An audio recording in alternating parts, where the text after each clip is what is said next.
Imagine a young Pakistani of immigrant parents born in London City, growing up in an English-speaking society in the times where we have the fitna, the tribulation, which falls under the category of the tribulation of Dajjal, the great deceiver. This youngster grows up with an insecurity of being Pakistani. This insecurity develops into being insecure about being Muslim.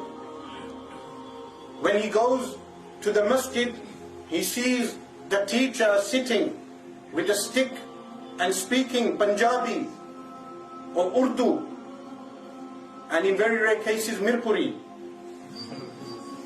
And when he goes to his university, he sees the professor with a tweed suit on, speaking in English, refined manners, well spoken.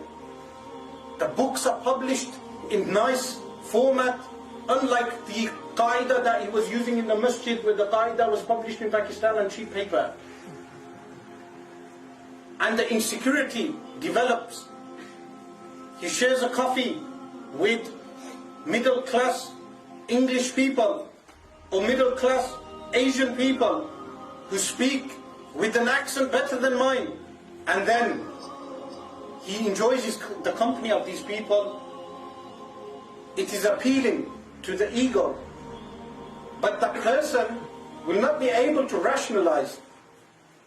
Yet the desire will overwhelm such a person, and the desire will lead him to try rationalizing atheism over Islam.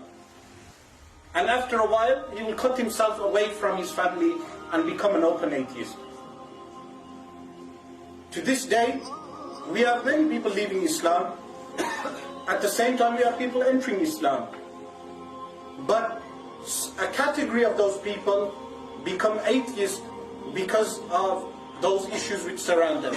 But the arguments behind atheism need to be unraveled in this day and age by a person who has studied scholastic Islam and has studied astrophysics or has studied biology on an advanced level and is able to counter those arguments. This is an obligation on Muslims living in this country, that the Muslims as a whole must develop scholars who are able to study the sciences but have also studied Islam in the traditional fashion.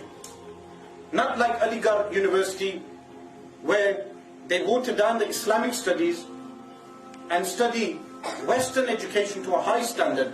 No, you have Islamic studies to a high standard, and at the same time you study the arguments of the opponent in order to counter their arguments. This is something which the likes of Imam Sa'aduddin al-Takhtazani rahimahullah ta'ala did in his work Sharh al-Aqaid.